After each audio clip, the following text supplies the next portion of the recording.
Hello everyone, my name is MBell. The purpose of this presentation is to introduce you to Coretta Scott King and to present to you what made Coretta more than just the wife of Dr. Martin Luther King Jr.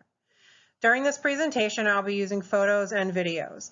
Sources and credits for these photos are noted in each slide.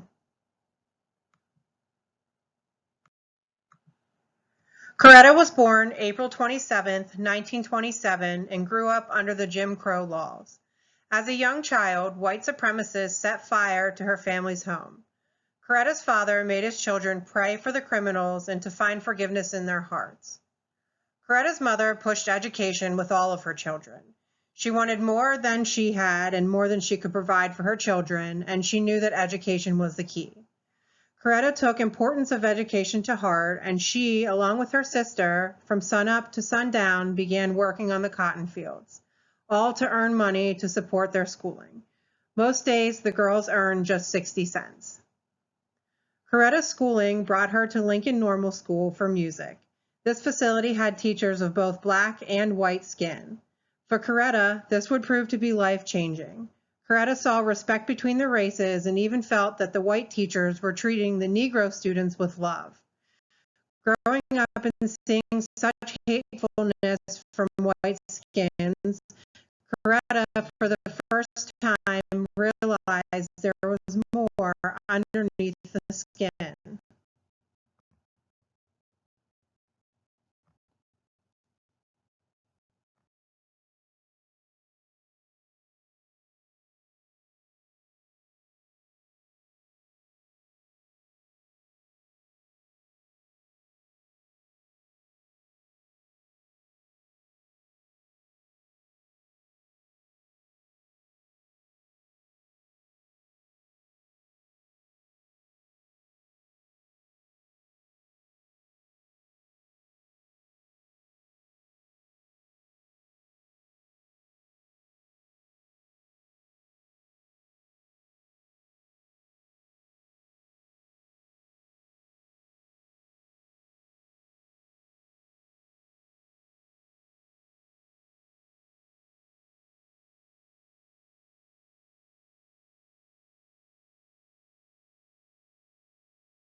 Coretta's pursuit of education found her at Antioch College.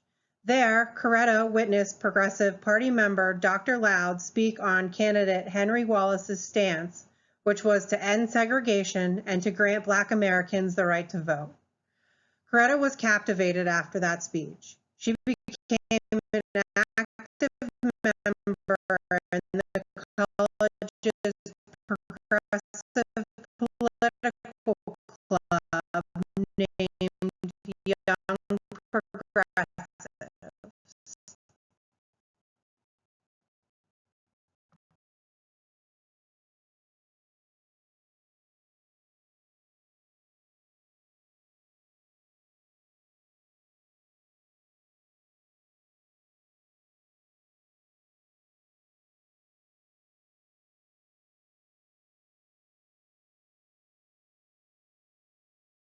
After her elementary education degree, Coretta was required to teach for 1 year in a public school system.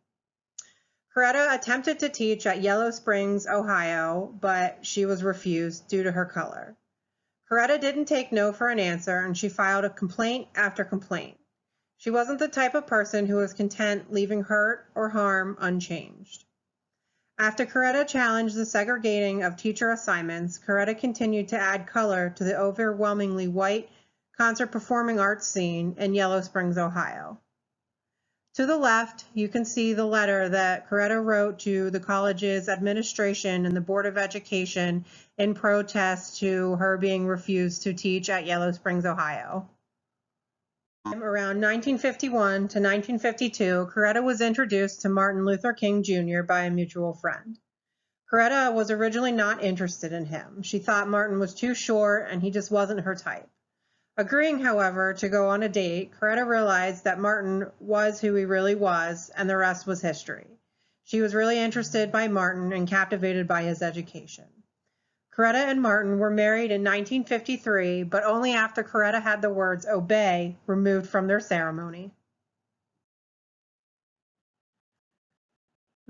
following slides are demonstrations of Coretta's actions at the height of her activism.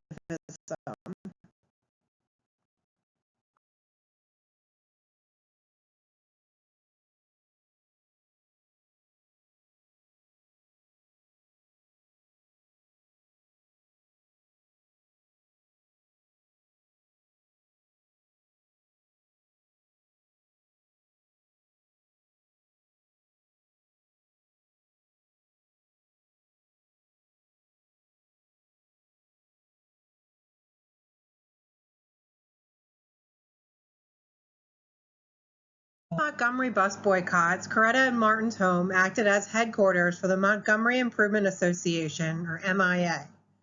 Coretta was the voice of the association. She was your first point of contact when you called.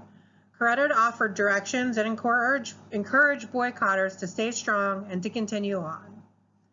Martin was arrested during the boycott during a Get Tough policy.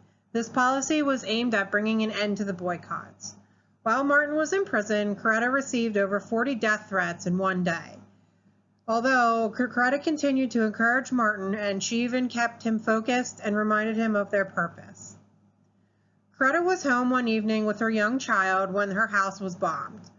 Coretta, having experienced such hate as a young child, remained calm, an action that is said to have saved her life and her daughter's life.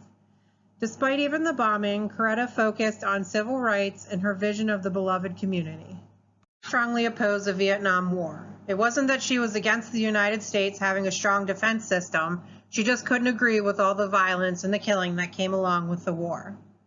Coretta spoke of her disdain for the war at a rally at the Washington Monument in 1965. Coretta became involved in the Committee for Sane Nuclear Policy, SANE, beginning in 1957. SANE's mission was to inform the public of the dangers of the nuclear weapons testing and to try to put a stop to it.